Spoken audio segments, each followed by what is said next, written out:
This week's episode of Avatar, The Legend of Korra. This week's episode of Avatar, The Legend of Korra. Episode 6 and 7. This was a special hour-long episode. This episode was just so good. This episode was amazing.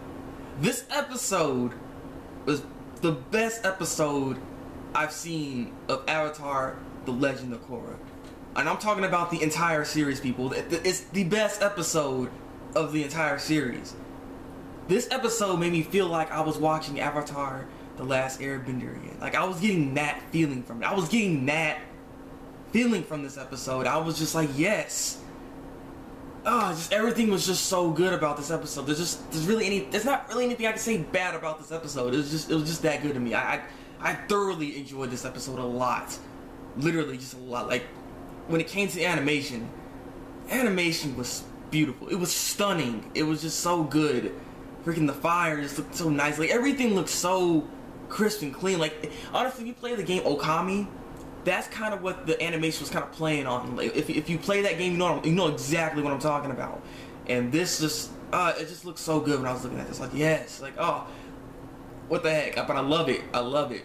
And when it came to the storytelling aspect of this episode, it was so good. Like, I was enthralled. I was thrown in this episode. I was like keeping my eyes on the TV the entire time when I was watching this, because it was just that good. It was just that good.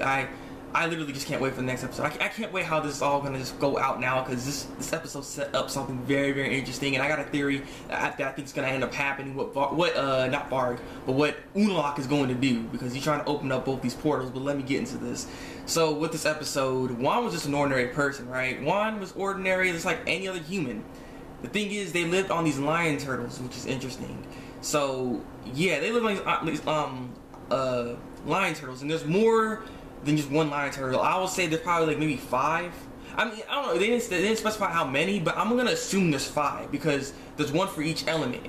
And why you think it's like, well, there's only 4. But well, the last one, that's why I think there's a 5th one, was the one that we seen Aang mess with, the one that was giving him energy bending. So that's why I think there's 5 of them, because he's the one that can take away bending, while the other 4 are the givers of bending, which is, you know, a lion turtle had fire, other lion turtle had wind, other lion turtle had freaking earth, other lion turtle had water. So that's kind of how I think it's going on. So I think there's maybe 5 lion turtles in total, but I don't know. I'm just stating that.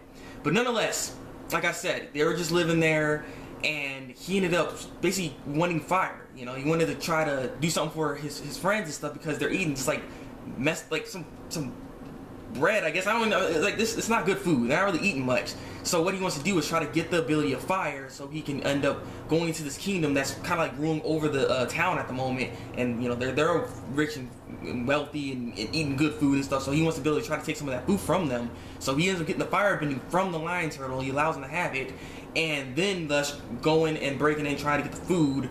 But the problem is, the friends did get the food. His friends got the food and they got out of there, but because he was holding them off, but he ended up getting captured in the process. And so what happened to him is that he got banished. But the lion turtle allowed him to keep the firebending, which is kind of surprising. I was like, why you let him keep the firebending for? I don't know. But he ended up getting banished. He's now out there in this world. And the world is very interesting as well. Apparently, spirits live among humans just normally for some reason. It's interesting, but they live there normally with each other, and that's where Juan for 2 years is learning to stay with them and learn their ways. And his firebending got better because he's working with them. They're spiritual and stuff. He got more spiritual, and he was good. He's working with the spirits. They becoming friends. They best buddies now and stuff. And that's what I'm talking about. So after 2 years, the thing is, his friends are like, because they overheard that he is actually he's still alive in the spirit world. They're like, wow, how's he living there? Interesting. We should go out there, and we don't have to be in this guy's rule anymore. So they venture out of that village as well, and they started living amongst the spirits as well. Not to mention they all ended up getting firebending, because the freaking, I guess that lion turtle was getting generous. It was like, boom, firebending, boom, firebending.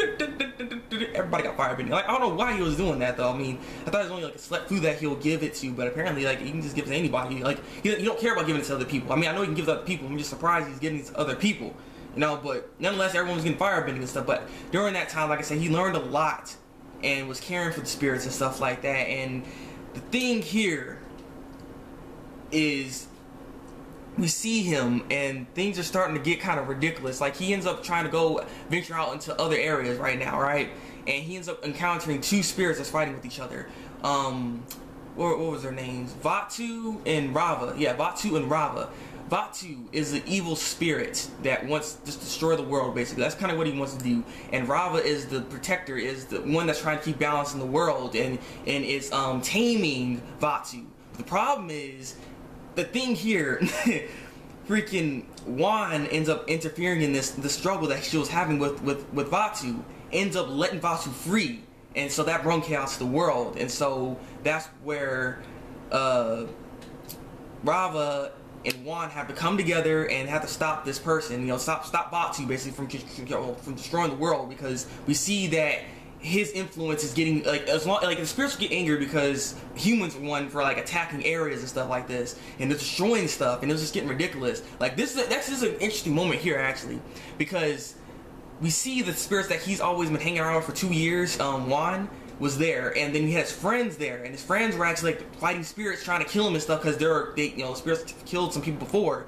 Also, another interesting note we got in this episode as well, before I go back to that, is that apparently spirits can take over humans, but if they go inside of a human, they kind of fuse. Their face kind of becomes one in a way, so they kind of come together in a sense. So when the spirit leaves that body, what's left of the human is like half of that and half the spirit, and he looks weird all of a sudden. So that's very interesting to see, because we saw this guy that looked like a wooden kind of person, like he's like half wood, like he has some sinew in him. Yeah, that guy. I was like, what happened to him? So apparently he must have went out, got touched by a spirit, and bam, that's when he became half wood and half man. So that was interesting to see. So yeah, but the thing here is, we go back to this, we have the spirits fighting against Wan's friends. So Wan's human friends against Wan's spirit friends, and they're about to fight each other because Wan's human friends were destroying the village and burning down trees. You know, spirits don't like that crap. So they're like, get out of here. And so that's when Vaatu came in and was converting the spirits to turn them evil. They were turning into evil spirits or dark spirits.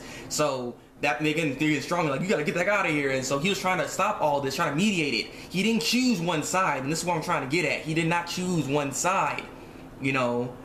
There's other people I'm noticing that some people are like, no, I would choose my mom and father's side in the South and stuff like that. Of course he can't be neutral in this. Like, no, he could have chose his friends. Some of his friends died because of spirits, but he still was trying to be neutral and trying to balance everything out, because that's what an avatar is supposed to do. That's what you're supposed to do. Not so much when it comes to Korra, has family on both sides. North is her uncle, Unalaq. I'm just saying. So the whole point is she needs to find balance, and this was just like another showing, and she's seeing this, by the way, because what's going on with Korra is that she doesn't remember anything, so she's just laying down, and the fire sages are like trying to get into that, like figure out herself basically, and they end up going back to see how this goes into the whole Wan thing. Like, she goes in the spirit world, we see Aang, and then we see Roku. I was like, yay, Roku, yes, because I freaking love Roku's beast, man. I love that guy. We see Roku, and then we saw Kyoshi and stuff, and then we backed up even further and was like, you need to go see the first Avatar, and that's how all this kind of like started.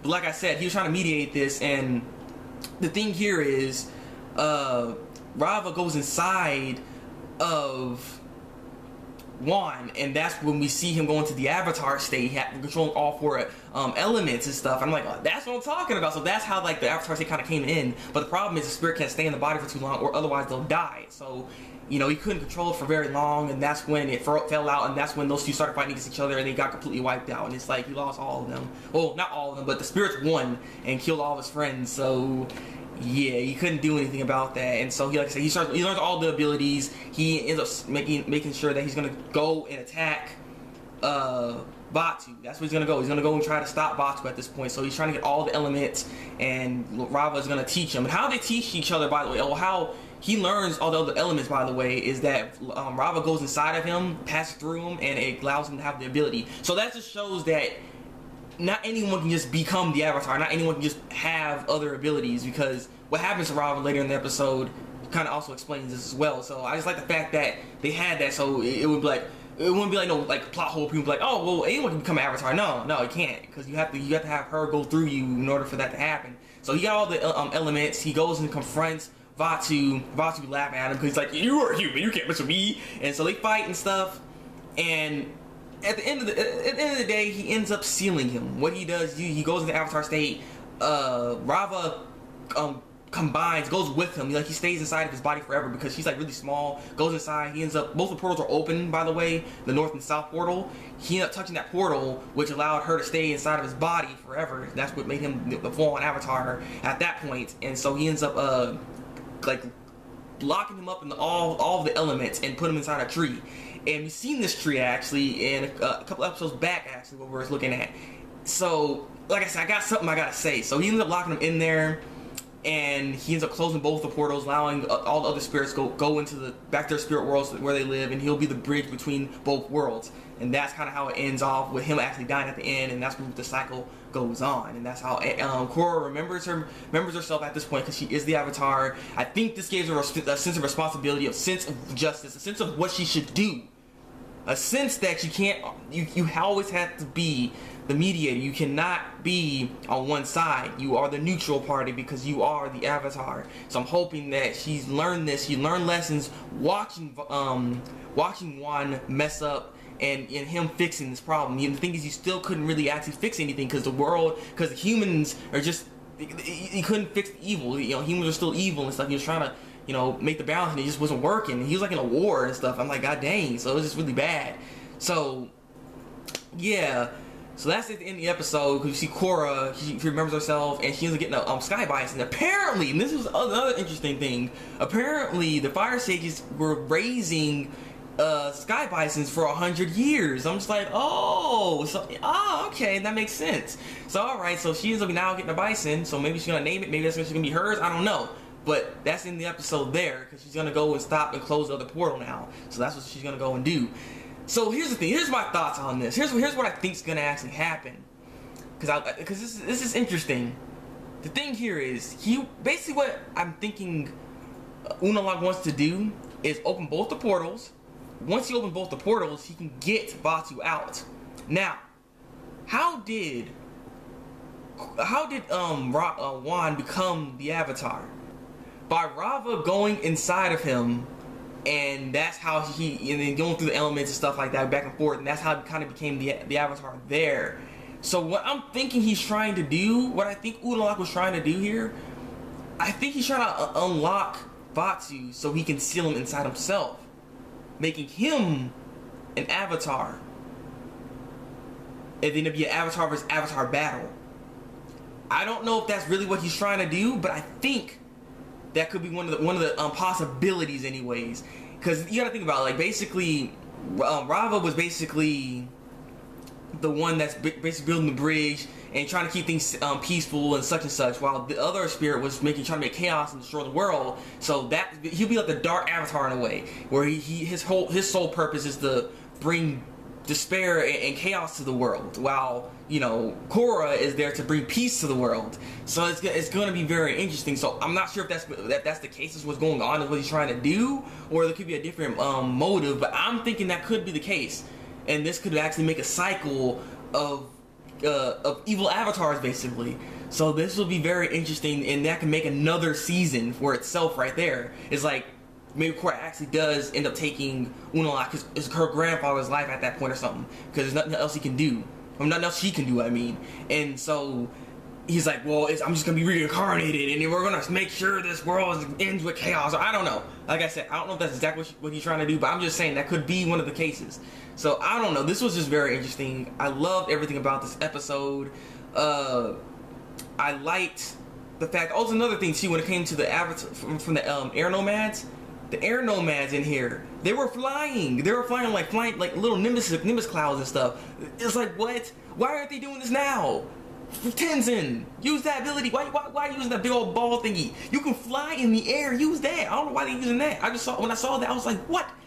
What? Because I was wondering, like, they should be able to fly as a thing, because they control air. So I'm just like, that's how they fly. Use that. I don't understand, but that was nice. So that was one thing. But like I said, that's just my predictions on what I think could happen as the show goes on. This can make another season, and so on and so forth. So I am so hyped for the next episode. I cannot wait to see where this is gonna go. This episode right here kind of just brought everything back to the forefront for the Avatar series, for Legend of Korra. If you guys are not, if people are still watching this now, I'm pretty sure y'all feeling kind of bad because this episode was good. But I'm done now. Leave your comments below and tell me what you think of this week's episode of Legend of Korra. Like this review and subscribe to my channel if you want to see some more Legend of Korra reviews from me. So you guys been the Break Master, and until then, people.